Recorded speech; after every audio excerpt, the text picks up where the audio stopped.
Conversation dans le cadre du 19e Festival international du film de Marrakech. Conversation avec Julie Delpy, à cheval sur deux mondes, à cheval sur deux cultures. Julie Delpy, c'est une Américaine née en France, c'est la plus française des Américaines. Elle est actrice pour des réalisateurs exigeants des deux côtés de l'Atlantique. Elle est passée derrière la caméra pour réaliser à son tour des films d'auteurs reconnus et respectés. Elle est avec nous aujourd'hui à Marrakech pour évoquer sa carrière à bâton rompu. Mesdames et messieurs, inutile d'en dire plus. Merci d'accueillir Julie Delpy.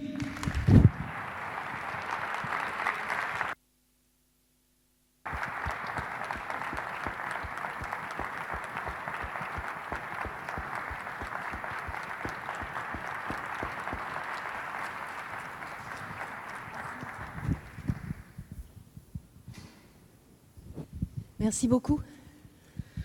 Alors Julie, on va commencer avec le début. Ouais. Vous avez grandi dans une famille de comédiens de théâtre, mais vous partez très tôt aux États-Unis pour parfaire votre formation. Arrêtez-moi si je dis n'importe quoi, bien évidemment. À la Tisch School of the Arts de New York et à l'Actors Studio. Alors en fait, ma première question, c'est pourquoi l'Amérique ? Pourquoi pas l'Amérique ? Enfin, j'étais sur la France. J'avais commencé ma carrière déjà d'actrice à 14 ans avec Godard et puis Tavernier, Kieslowski, Volker Schlondorf, Agnieszka Holland, Carlos Saura. Enfin, je les nomme parce que je ne veux pas les oublier. Et donc, je me suis retrouvée à me dire voilà, j'ai envie de découvrir un autre univers. Et je suis partie à New York. J'avais fait une audition pour le film de Volker Schlondorf sur New York. C'est comme ça que j'avais eu le rôle en étant là-bas. Et donc, je m'étais dit, tiens, je vais revenir là-bas et je vais faire un peu acteur studio. J'avais déjà commencé acteur studio à 19 ans un petit peu. Et puis après, je suis partie faire... une amie m'a parlé de l'école de Tisch de New York. Et je suis partie, j'ai posé ma candidature et je suis partie faire cette école. D'accord. Et justement... Ça m'intéressait aussi de travailler dans une autre langue. Et voilà. D'accord. Et justement, vous en avez cité quelques-uns. Les premiers réalisateurs qui vous ont attiré, c'était des auteurs vraiment, c'était des réalisateurs exigeants déjà, des gens comme Godard, des gens comme Tavernier, comme Carax, avec qui on a discuté hier. Pourquoi en fait vous avez été attiré assez tôt vers ce cinéma-là, vers ce genre d'auteur et ce genre d'exigence cinématographique ? En fait, ça s'est fait un peu tout seul parce que je crois que j'ai auditionné pour d'autres genres de cinéastes et je les intéressais pas du tout. Non mais, vous voyez, et en fait, la première personne que j'ai intéressée, c'était Godard. J'avais fait des auditions avant et je plaisais vraiment à personne. Et j'étais très timide, un peu introvertie, j'étais un peu particulière quand même comme personne. Et un petit peu toujours, mais et donc voilà, c'est en fait Godard, c'est la première personne qui m'a donné ma chance parce que tout d'un coup j'ai connecté avec lui et je connaissais très bien son cinéma, tout ça. Donc en fait ça c'était un peu dans les deux sens, c'est-à-dire les autres je les intéressais pas, donc voilà, c'est les gens exigeants qui étaient, c'est un certain style de réalisateur était intéressé par moi, je sais pas pourquoi, ça s'est fait comme ça, quoi. Et après ça, vous allez enchaîner des rôles importants dans des films pointus, mais cette fois-ci des films plus internationaux. Je pense notamment au film de Agnieszka Holland, Europa, ouais. Europa, ou la célèbre trilogie Trois couleurs de Kieslowski. Ah oui, Kieslowski, évidemment. De Kieslowski, mais aussi des seconds rôles remarqués dans alors là, on va dire des blockbusters hollywoodiens. Et là, évidemment, je pense aux Trois mousquetaires, ou alors dans des films indépendants comme Killing Zoe. À cette époque-là, est-ce que ce grand écart, c'est quelque chose qui vous convient ou est-ce que vous vous sentez déjà, à ce moment-là, plus attiré vers l'autre côté de l'Atlantique ? Non, parce que j'ai continué à faire des films européens, même en étant aux États-Unis, ça ne m'a pas empêché de continuer à être intéressée par faire des films européens. Je pense que je me suis installée aux États-Unis un peu comme ça, un peu... parce que ma vie m'a amenée là-bas, quoi. Mes choix artistiques étaient presque plus européens qu'américains, mais bon, voilà, j'ai suivi un peu mes instincts, mon instinct d'aventurière, un peu, mais comme ça, sans prendre des vrais risques, parce que j'étais pas non plus à aller à sac au dos au Tibet toute seule, quoi. Je veux dire, j'étais à New York, à Los Angeles, c'était pas non plus. Donc voilà, c'était une vie, choisir une vie un peu, de voir au jour le jour qu'est-ce qui va se passer après, découvrir. Oui, je me suis bien entendue avec avec Roger Avery sur Killing Zoe, et puis. Voilà, je suis pas quelqu'un qui planifie ma carrière de manière préméditée. En fait, c'était plus un choix de vie. Voilà. Et à l'époque, Los Angeles, c'était une ville assez excitante. C'était pas cher d'habiter là-bas. C'est l'inverse maintenant. Oui.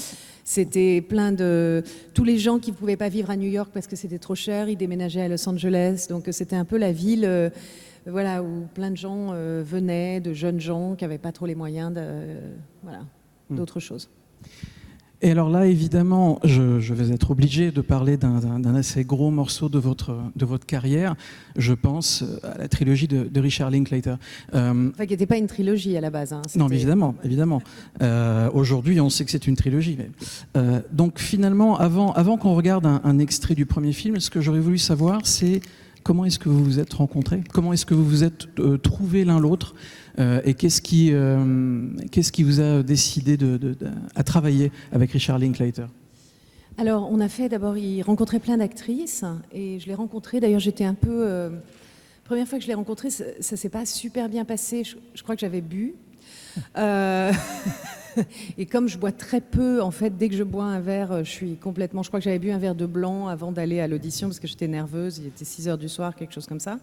Et comme je tiens très mal l'alcool, d'ailleurs pire maintenant encore qu'avant, j'étais un peu éméchée. Je crois que je me souviens à peine du rendez-vous. Lui, en tout cas, s'en souvient que c'était quelque chose d'assez intéressant. Et moi, j'étais un peu à côté de la plaque. Mais par contre, bon, j'ai lu le scénario et j'ai vu un potentiel qui me plaisait, une rencontre, quelque chose de vraiment d'essayer de capturer une histoire d'amour naissante.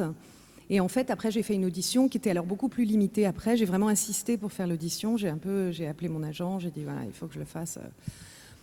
Et donc, il y avait 2 filles et 2 garçons qui faisaient l'audition. Donc, on faisait l'un et l'autre. Les couples étaient interchangés, moi avec Ethan et moi avec l'autre acteur, et Ethan avec l'autre actrice, et moi après. Et donc, en fait, ça s'est très vite décidé parce que je pense que il cherchait quelque chose. Alors, il cherchait 2 choses. Il cherchait une connexion entre 2 acteurs, c'est-à-dire une sorte de spark, d'étincelle. Je vais pas faire comme... Mais donc, une sorte d'étincelle. Et puis, aussi, il cherchait des gens, c'est-à-dire je me souviens de l'audition, la moitié de l'audition, c'était une conversation sur ce qu'on aimait faire dans la vie, et notamment que tous les 2, on écrivait. Et en fait, il voulait quelqu'un qui allait collaborer en fait, au scénario a posteriori. Donc, voilà, donc après, on a fait des grosses sessions de travail, de workshop, où on a retravaillé absolument tout de A à Z, pour donner justement cette fraîcheur et cette jeunesse, parce que Richard est un peu plus âgé que nous, il a une dizaine d'années de plus, et il voulait capturer quand même des vrais mots de jeunes gens par rapport à tomber amoureux, et c'est ce que Ethan et moi avons amené, avec en plus notre étincelle. Alors, bien sûr, on va donc voir un extrait tout à l'heure, mais encore une fois, avant de voir cet extrait, en dehors du fait que les 3 films ont vraiment un aspect incroyablement naturel, on a presque l'impression que c'est improvisé du début à la fin. J'imagine évidemment que ce n'est pas du tout le cas. Mais donc, votre travail de scénariste a été vraiment important sur ce film, c'est ça ? Sur le premier, enfin, on n'a pas été crédité parce que vous savez comment ça se passe. Il faut signer qu'on est scénariste. Mais c'est vrai qu'on a énormément travaillé sur le scénario. Je pense que le scénario original, d'ailleurs, j'ai retrouvé pas le vrai scénario original, mais la deuxième version, on avait déjà travaillé.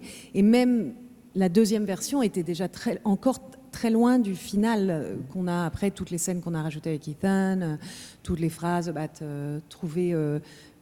s'il y a un dieu, c'est entre 2 personnes. Si le truc du téléphone, c'est une chose qui m'est arrivée avec un garçon juste avant que je fasse le film, donc j'ai de prétendre qu'on est avec une amie pour dévoiler ses sentiments, etc. Et donc qu'on appelle une amie. Et donc voilà, il y avait plein de choses comme ça qu'on a apportées.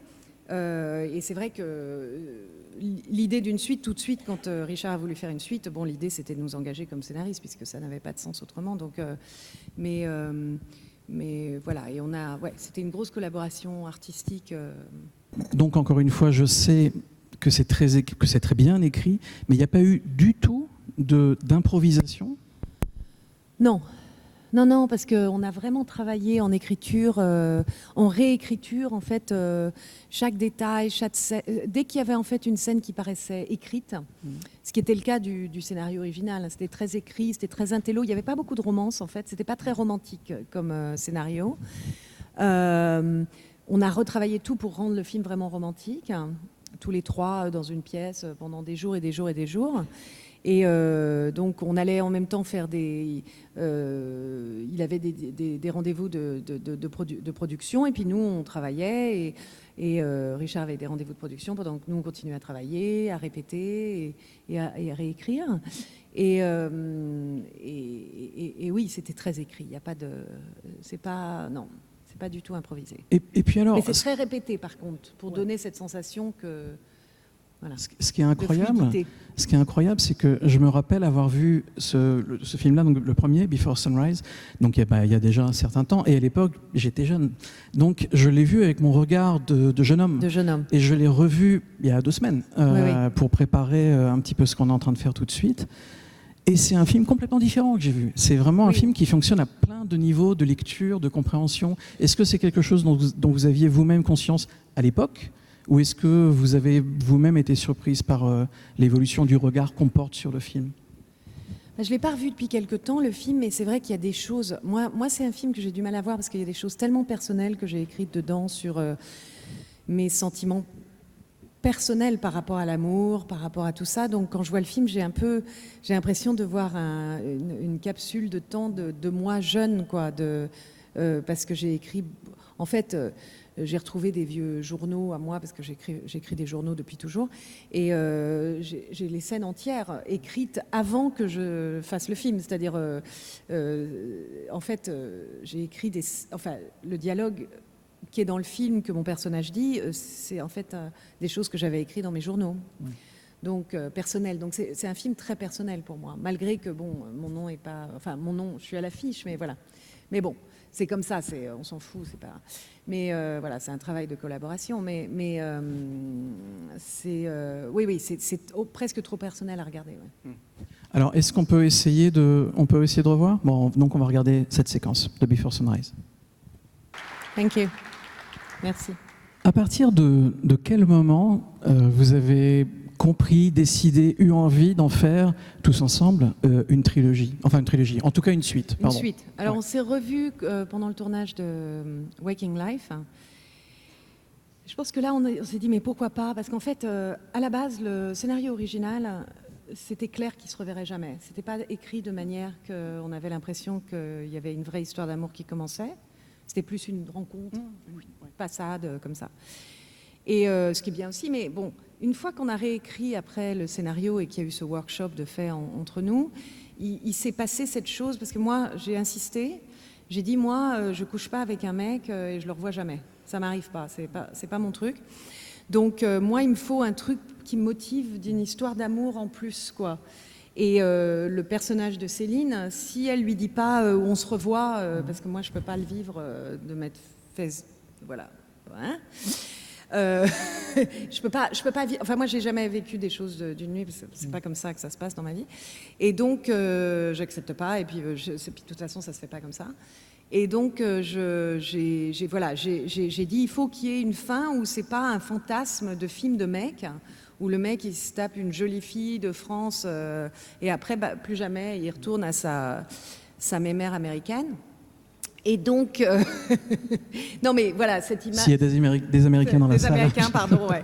Non mais c'est pas des mémères, c'est pas ça que je veux dire, mais il retourne à sa maman américaine ou sa petite copine américaine en disant « Oh, c'était super l'Europe ». Et j'avais pas envie de ça, voilà, parce que c'est un fantasme très américain et très homme, et que moi j'avais pas envie de faire partie de ce fantasme-là. Et donc j'ai insisté pour qu'en fait il y ait une fin différente. Et donc ça ouvrait la porte à autre chose. Donc c'est vrai que Richard et nous tous, on a un peu cogité, et puis on s'est dit est-ce qu'on peut en faire une suite? Et ensuite on a discuté d'une possibilité de ce livre. Je crois que c'est Ethan qui a eu l'idée du livre, moi l'idée de le faire en temps réel. Voilà, on a tous commencé à penser à plein de solutions. Et voilà, c'est marrant parce que je regardais ça et il y a une chose qui est très drôle, c'est que ça fait longtemps que j'ai pas vu le film, et il y a un truc qui m'énerve en regardant cette scène, et qui m'énerve, moi, Julie, de 24 ans, dans la scène, c'est que Ethan, il regarde partout comme un petit con, et que moi, je suis là concentrée à le regarder. Et quelque part, c'est encore j'aime beaucoup Ethan, mais c'est tout à fait le personnage encore de plus lui. réaliste. Oui, voilà. Oui, c'est tout à fait le personnage de Jesse, et moi, mon personnage de Céline, qui est vraiment complètement investi déjà dans cette relation. Et je pense que c'est un truc très homme-femme aussi, jeune femme, jeune homme, c'est-à-dire la jeune femme est déjà complètement à l'écoute, et lui est un peu plus, enfin sans en faire une caricature, mais en tout cas lui, le personnage de Jesse est comme ça, c'est-à-dire c'est quelqu'un un peu plus, il regarde à droite, à gauche, voilà. Donc c'est marrant parce que j'ai vu un léger énervement de moi, Julie, dans la scène, c'est assez drôle. Et en même temps du personnage de Céline, ce qui fonctionne assez bien. Alors, on a compris, juste ce dernier point, on a compris que le personnage de Céline est quand même très proche du personnage de Julie. Est-ce que c'était également le cas, en tout cas pour le premier film, je parle, pour Ethan Hawke, est-ce qu'il est lui-même vraiment très proche du personnage de Jesse ou c'était plus de la composition ? Oui, enfin on est proche et en même temps on l'est pas parce que j'ai basé beaucoup de choses sur. J'étais une jeune femme très romantique, avec beaucoup de très belles idées, très romantique en fait, une romantique. Enfin, je lisais Zweig, je passais ma vie à lire de Henry James, de tout ça. J'étais vraiment une immense romantique. Et je pense qu'Ethan l'était un peu moins, et donc Jesse est un peu plus pragmatique, un peu plus joueur, un peu plus chien fou, un peu plus tout ça. Et donc, oui, et en même temps, Ethan est très différent aussi du personnage, et moi aussi dans plein de côtés. Je veux dire, on n'est pas exactement ces personnages, c'est une sorte de personnage parallèle, quoi. Avec certaines idées qui sont similaires, oui, avec certaines émotions qui sont similaires, avec certains rêves, certaines choses qui sont similaires à nous-mêmes. Mais donc, quelque part, ça rejoint ce qu'on lit ou ce qu'on entend souvent, c'est-à-dire que quand on écrit un scénario, quand on écrit un texte, une fiction, on essaye généralement de prendre beaucoup d'éléments de notre propre vie quand on écrit, en tout cas pour la première fois, un personnage. Donc vous avez vraiment, pour vous, c'était important d'insuffler beaucoup de vous-même dans ces personnages-là. Ben, celui-là en particulier, plus que les autres, vraiment c'est très personnel. Il est plus proche de moi peut-être que d'autres personnages que j'ai écrits, oui, d'une certaine manière. Oui, c'est sûr que j'espère qu'il est plus proche de vous que la comtesse. Que la par comtesse, exemple. Même si mon père m'a dit que c'est mon seul film vraiment autobiographique, enfin qui traduit vraiment mon... Je ne sais pas pourquoi il dit ça. Non, mais c'est sur mon obsession de la mort, je pense. Mais j'en parle là-dedans aussi, de mon obsession de la mort. Donc c'est pas... Alors en 2001, vous devenez citoyenne américaine. Oui. Et vous avez donc la double nationalité maintenant franco-américaine. Vous enchaînez les rôles à la fois aux États-Unis, mais également en France.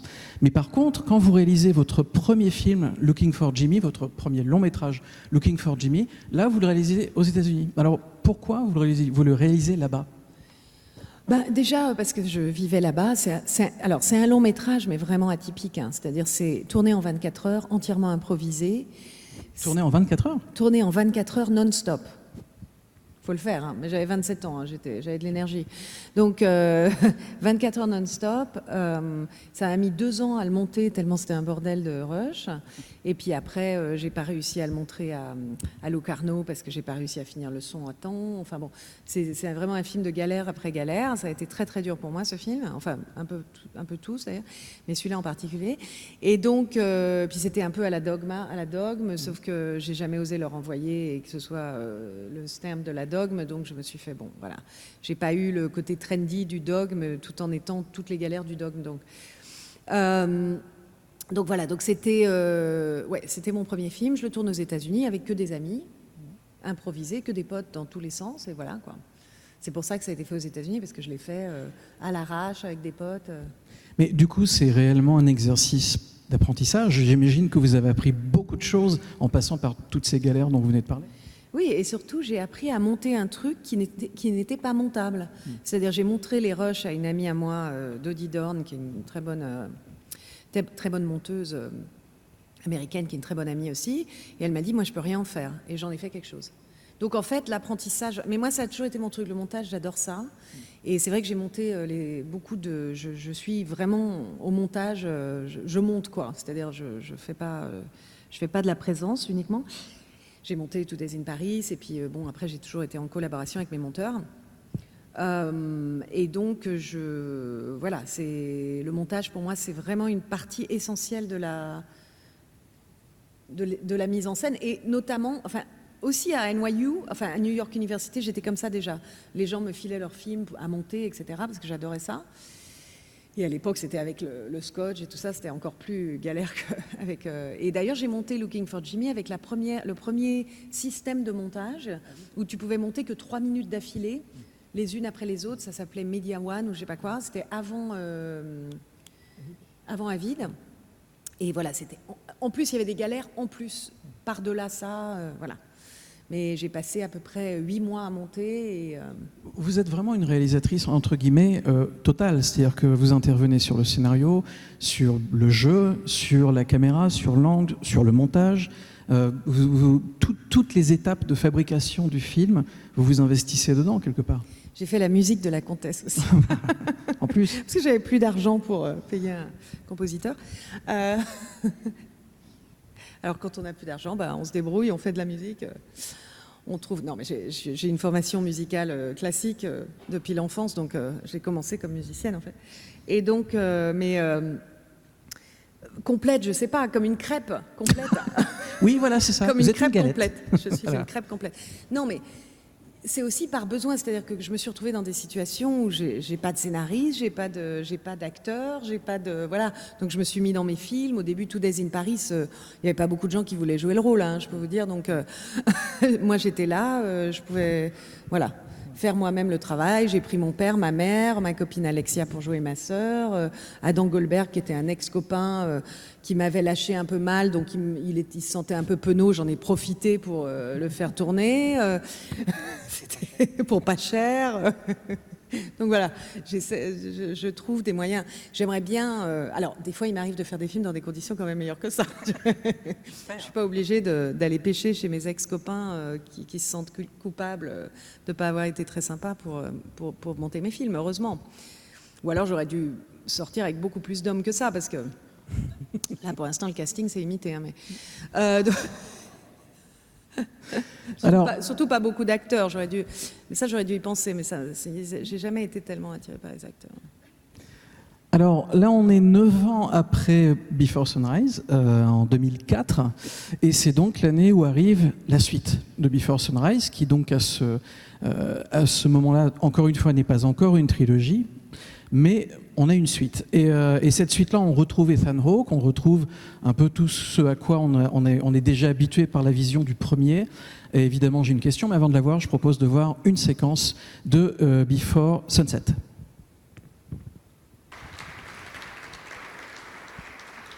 Très jolie dernière phrase, soit dit en passant. Ça doit être très étrange d'écrire pour soi-même, en sachant déjà quelque part comment vous allez le jouer, les intonations, surtout dans une séquence comme celle qu'on vient de voir, qui est d'une fluidité incroyable, et dans laquelle vous allez du rire, un peu sensuel, au deuil, et puis de retour au rire. C'est incroyable, c'est une vraie fluidité dans l'écriture. Dans l'écriture et dans la répétition aussi, c'est un mélange d'écriture et de jeu, et de vraiment trouver justement les moments où on rit pas trop, où on hésite, où on regarde... Encore plus que le premier, je crois que c'était encore plus chorégraphié. On avait beaucoup répété. On était déjà plus... On se connaissait mieux. Moi, j'étais à Paris, je connaissais bien tout. Donc, on était très... et Ethan et moi, on était beaucoup plus déjà connectés. Ah oui, Ethan et moi, on était plus connectés. Donc, il y avait un vrai travail, encore plus, un vrai travail de connexion entre nous deux. Et voilà, et vraiment, alors là, c'était une chorégraphie très précise, je regarde au loin. À la différence du premier, où des fois, Ethan était plus chien fou, et il était comme ça. Je crois qu'il ne pouvait pas se contrôler. Là, c'était vraiment beaucoup plus pensé, en fait, déjà... avec ces longues scènes, et il y en a plus encore là-dedans, parce qu'en plus là c'est en temps réel que ça se passe, donc c'est un challenge un peu plus important. Mais quelque part, le langage corporel aussi est hyper intéressant parce que j'imagine qu'il y a beaucoup de choses forcément que vous, comme Ethan, dans cette scène-là, ne maîtrisez pas dans le langage corporel. Il y a des choses qui sont assez naturelles et on voit bien aussi une maturité qu'il n'y avait pas dans les personnages d'avant. Dans les personnages d'avant, oui. Absolument, qui est très intéressant. Oui, et puis un jeu de flirt, mais un peu comme ça, un peu délicat, pas... mais un flirt un peu fin plus de adulte, sa part, de sa part à elle aussi, en niant qu'elle se souvient d'avoir couché avec lui, tous ces jeux un peu, un peu de pudeur, de tout ça, et en même temps de... Là, c'est plus elle qui l'amène à lui, d'une certaine manière, de cette manière-là, quoi. J'avoue que je me suis presque posé la question quand j'ai vu le film, si la feuille qui tombe de l'arbre, c'était voulu ou pas? Non, ça c'est pas voulu, mais j'aime beaucoup cette feuille qui tombe de l'arbre, je m'en souviens à chaque fois, parce que je trouve que c'est un petit détail comme ça. Ah oui, c'est formidable. Voilà. Mais en fait, on a eu très peu cette prise qu'on a réussi à faire. Je crois qu'on a vraiment fait qu'une prise, on l'a fait 10 fois. Ah non, ça c'était sur Before Midnight, on a fait la prise dans la voiture, on n'avait vraiment qu'une bonne prise, et elle est de 13 minutes, donc c'était, si on l'avait pas, quoi, voilà. Ouais. Et alors, bon, le scénario est évidemment formidablement bien écrit. C'est l'œuvre de vous-même, de Ethan, oui. De Richard. Et alors, si je ne me trompe pas, il y a également Kim Krisian qui a participé. Mais elle n'était pas ce scénario-là, non. En fait, elle a écrit elle-même un scénario qui n'avait rien à voir. Mais comme elle a écrit une suite, La légalité aux États-Unis, dit, même si la suite c'était eux deux mariés avec des enfants dans un appartement, donc ça n'a rien à voir, les personnes, rien à voir. Elle était sur le premier... En fait, elle a trouvé un moyen d'être créditée. Oui. Et donc, tous les trois, tous les 3 et demi, vous avez été nommés tous les 3, oui. à l'Oscar du meilleur scénario. J'imagine qu'une nomination à l'Oscar, c'est quelque chose, enfin, je n'ai pas imaginé, c'est quelque chose qui est quand même vraiment très important. Est-ce que ça a ouvert des portes pour vous aux États-Unis ? Je ne peux pas dire vraiment, non, ça a ouvert des portes à Ethan et Richard. Mais ça a été assez drôle d'ailleurs, parce que c'est là que c'était à une autre époque, un petit peu il y a quelques années. En fait, automatiquement, Ethan et Richard sont devenus, ils ont fait partie de l'Académie. Et c'est vrai que c'était une époque encore où il y avait un peu un biais pas vraiment féministe. Ça a beaucoup changé depuis. Et en fait, des 3, j'étais la seule qui n'a pas été automatiquement... Je n'ai pas fait partie tout de suite, alors que j'étais nominée. Je n'ai pas eu mais les choses ont changé maintenant. Mais donc, j'étais la seule, comme si j'étais... la seule entité des 3 écrivains qui n'était pas vraiment une écrivain. C'était très étrange, hein, cette négation. Mais les choses ont beaucoup changé. Maintenant, il y a plein de femmes qui, justement, ont gueulé là-dessus parce que c'était absolument... c'était un peu comme si les 2 hommes avaient écrit et moi, j'étais là à leur faire la cuisine, ce qui n'était absolument pas le cas. Et c'est vrai que moi, j'ai beaucoup écrit dans ces films à chaque fois et bon, j'étais nominée aux Oscars, mais j'ai pas fait partie de l'Académie tout de suite, quoi. C'était encore l'époque où c'était acceptable de faire ça aux femmes, voilà. Bon, heureusement, ça a changé. Ça a changé, oui. Heureusement. Vous allez revenir ensuite, enfin revenir, je ne sais pas si c'est le terme, mais vous allez enchaîner des rôles assez importants, dans des films assez importants en tout cas. Vous avez joué aux côtés de Bill Murray dans le film de Jim Jarmusch, Broken Flowers. Vous avez tourné également aux côtés de Richard Gere dans Le Faussaire de Lasse Hallström. Et également, vous réalisez votre nouveau film, donc, dont on a parlé tout à l'heure, 2 Days in Paris, aux côtés de Adam Goldberg. Donc, il n'a pas coûté très cher. Et ensuite, vous allez réaliser votre 3e long métrage. Et là, je voudrais qu'on en parle un petit peu. Donc, La Comtesse, dans lequel vous interprétez Erzsébet Báthory, la comtesse joyeuse, sympathique de l'histoire, aux côtés de Daniel Brühl et de William Hurt. Alors, avant d'en parler, on va regarder quelques images de La Comtesse. C'est une image qui est absolument incroyable. Et surtout, moi, ce qui m'impressionne encore maintenant, c'est ce grand écart dingue entre les 2 films que vous avez fait l'un après l'autre, en fait. 2 Days in Paris, ça n'a rien à voir, oui. Exactement, c'est le personnage, l'histoire, l'ambiance, ça n'a absolument rien à voir. Et c'est un grand écart incroyable. Est-ce que c'est aussi quelque chose qui vous intéresse en tant que réalisatrice, cette fois-ci ? Oui, moi j'aime explorer des univers différents. Et en fait, comme j'aime des films très différents, de Rosemary's Baby à des comédies de Billy Wilder, c'est vrai que mon goût en cinéma n'est pas que le film de genre, ni la comédie, ni voilà. Donc c'est sûr que j'aimerais, et si on me donnait les moyens d'explorer tous les genres, je pense que je le ferais. Donc voilà. Alors là, évidemment, c'est un film de genre, mais très particulier, côté gothique, etc. Donc c'est un univers de genre particulier. Un peu extrême. Un peu extrême, oui, bien sûr. Non, mais, et je me suis beaucoup amusée à le faire. Moi, j'aime beaucoup ce genre de choses, quoi. J'adore le côté sombre des choses aussi, quoi. Puis j'ai fait un autre film récemment qui s'appelle My Zoé, qui est très sombre aussi. Alors, pas gothique du tout, dans un autre univers, un peu science-fiction, mais justement pas vraiment science-fiction non plus, parce que j'aime bien explorer des genres différents, quoi. Et alors, dans la majorité des films que vous faites, vous donnez le rôle principal ou un des rôles principaux. Est-ce que c'est important également pour vous? Est-ce que vous pensez que vous pourriez réaliser un film dans lequel vous ne jouez pas du tout, par exemple? Oui, tout à fait. D'ailleurs, j'ai des projets de films où je ne joue pas du tout. Et il y en a beaucoup, d'ailleurs. Le seul truc, c'est qu'on me finance les films où je joue. Voilà, parce que vous voyez, ce que vous voyez de mon travail, c'est le petit bout de l'iceberg, parce qu'il y a derrière plein de choses qui ne se font pas. Et donc, mais là, ça y est, j'ai décidé, je vais pas lâcher tant que je fais pas ce film qui s'appelle Dazzling Display of Splendor, que je ferai après le film français que je dois faire. Et peut-être, voilà. Donc, voilà, et je joue pas dedans. Et ça me fait plaisir aussi. Mais c'est vrai que j'ai été aussi frustrée, jeune, de voir que je n'avais pas des rôles auxquels je rêvais, parce que il y avait une sorte de système dans le cinéma pour les jeunes femmes dont j'étais pas prête à, je l'ai dit très souvent, d'ailleurs ça devient redondant, mais bon, voilà, j'étais pas prête à faire ce qu'il faut faire, et je me suis dit merde, fais chier, j'ai quand même envie d'avoir des beaux rôles, mais j'ai pas envie d'être avec un réalisateur, un acteur ou un producteur. Voilà, j'aime le directeur de prod, pas le producteur et le réalisateur. Voilà. Donc je suis pas ou le technicien, je suis pas voilà, ou le mec qui a rien à voir, photographe de guerre ou je sais pas. Donc voilà, j'ai été, et je me suis dit je serai jamais aussi bien servie que par moi-même. Donc ça a commencé un peu comme ça, quoi. Alors en 2011, vous réalisez votre film suivant qui s'appelle le Skylab. Qui est un très très joli film, une belle parenthèse. J'aime beaucoup personnellement. Ouais, c'est une belle parenthèse sur les Seven. Enfin, ça parle de beaucoup de choses.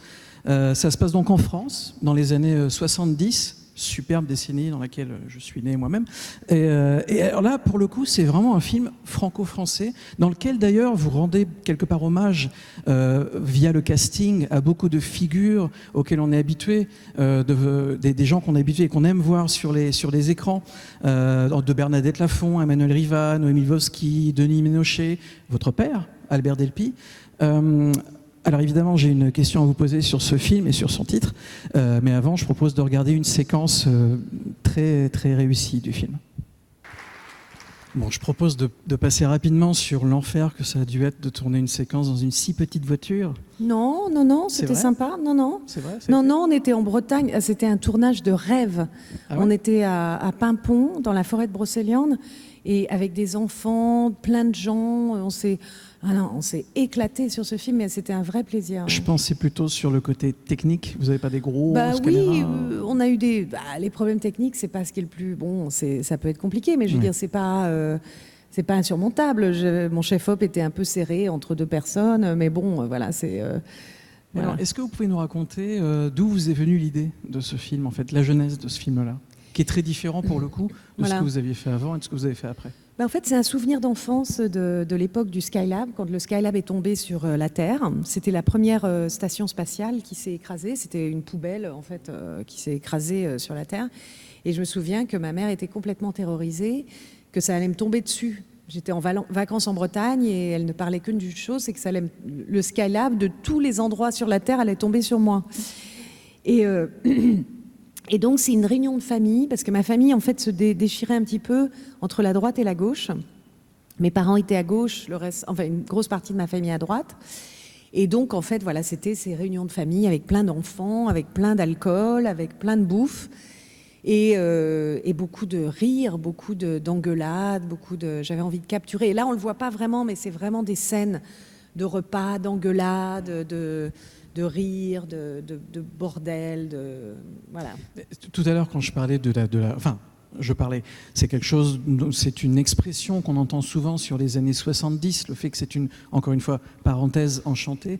Et c'est peut-être parfois un peu abstrait, un peu compliqué de se représenter ça, mais je trouve que dans ce film-là, vous avez vraiment, vraiment réussi à rendre cette ambiance très particulière des années 70 en France, en tout cas. Oui, oui, les enfants sont dans le coffre, je veux dire, il n'y a aucune sécurité, les gens sont enfermés dans des pièces enfumées avec des bébés, c'est un univers qui est plus... Voilà, j'avais vraiment envie de capturer cet univers-là.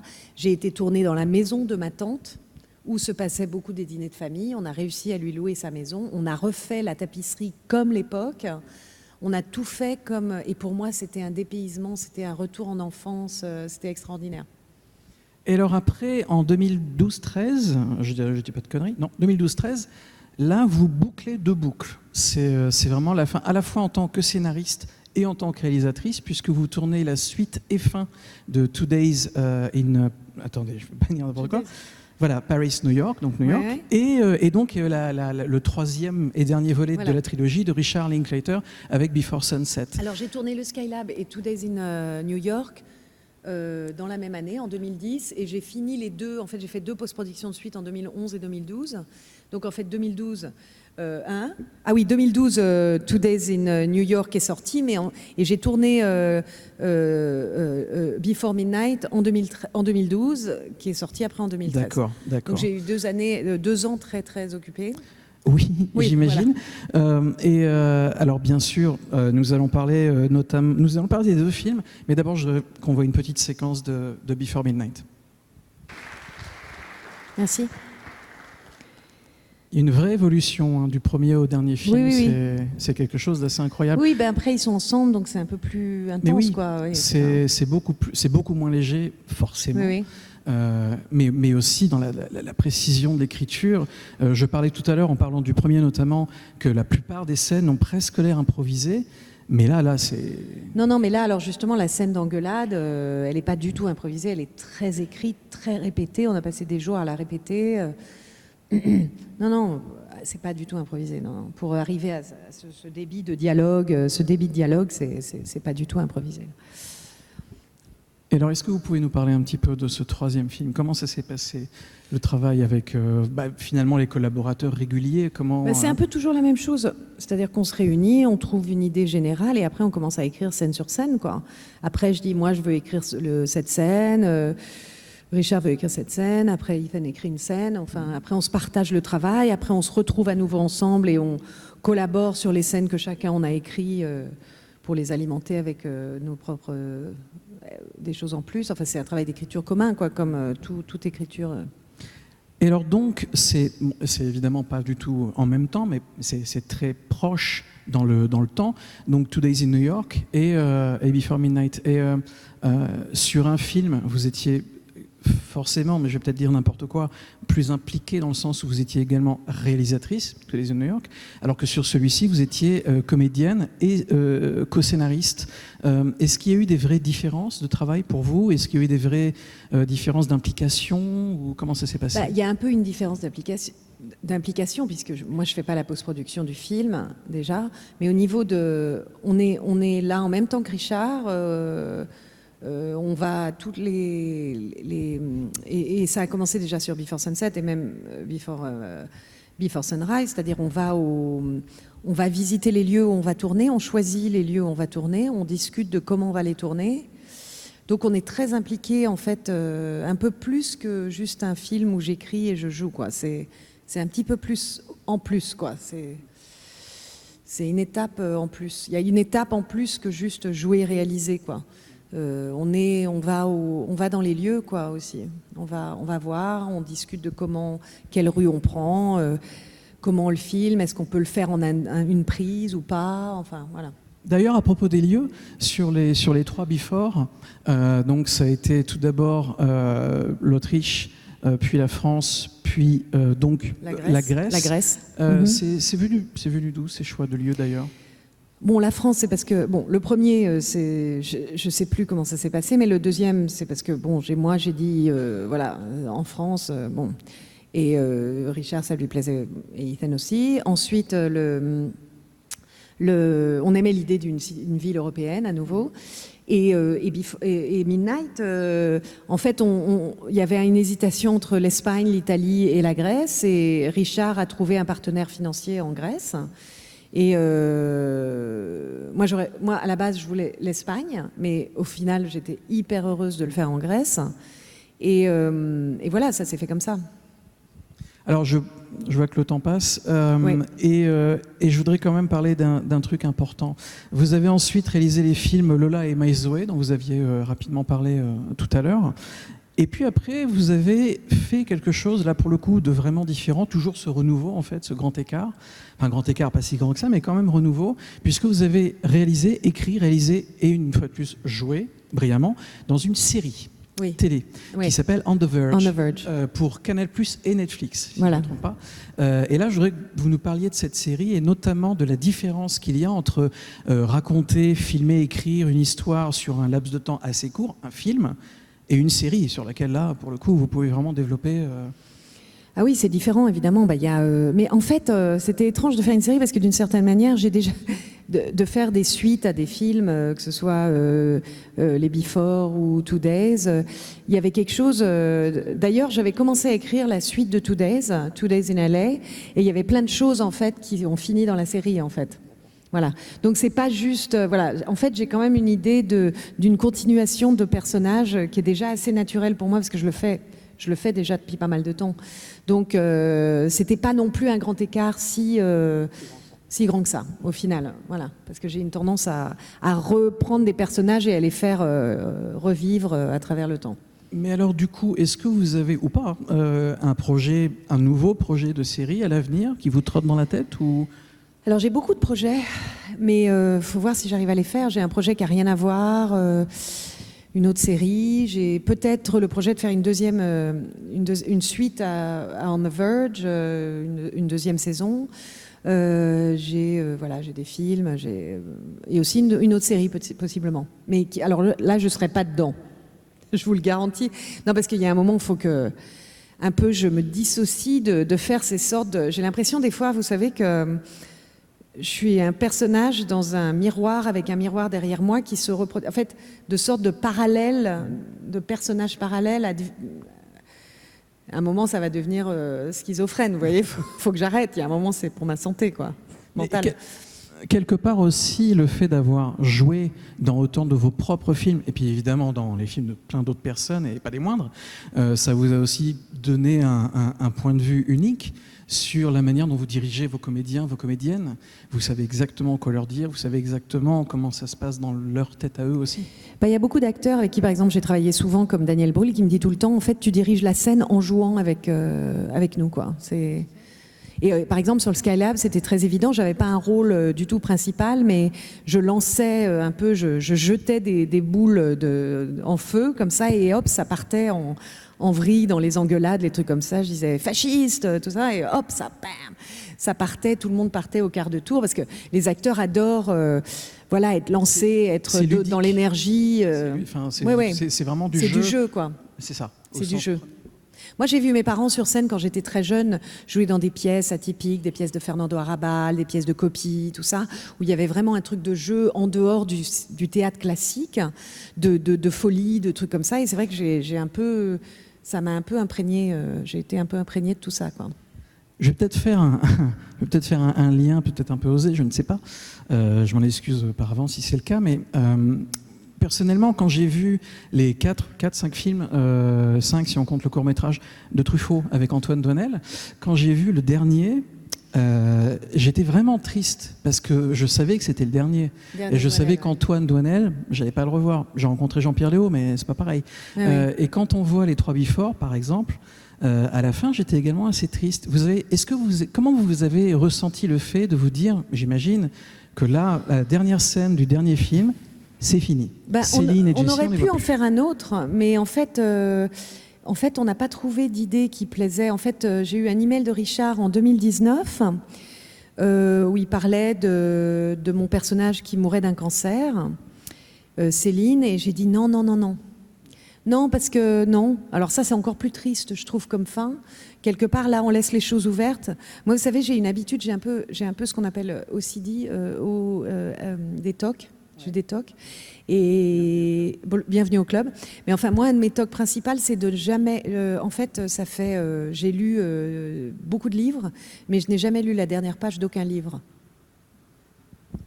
C'est intéressant. Oui, parce qu'en fait, j'arrive pas... je n'aime pas les choses la finalité, quoi. D'accord. Voilà. Donc, je ne sais pas la fin de aucun livre. C'est quand même... Enfin, je sais la fin, parce qu'on sait un peu la fin quand même, mais je ne sais pas la résolution totale d'aucun livre. Je n'ai jamais lu la fin. Est-ce que ça peut expliquer votre attrait pour les films à suite, pour les séries, pour... Possiblement, oui, possiblement. J'ai une anxiété dans les trucs de fin, la finalité, de finir quelque chose. Voilà, c'est quelque chose qui me... J'aime laisser une porte entrouverte. Hein, voilà. Bah écoutez, j'espère en tout cas, j'imagine qu'on espère tous que ça va donner lieu à beaucoup de suites, de nouveaux films, de nouvelles séries et beaucoup d'autres choses encore, parce que cette conversation est maintenant terminée. Mesdames et messieurs, Julie Delpy.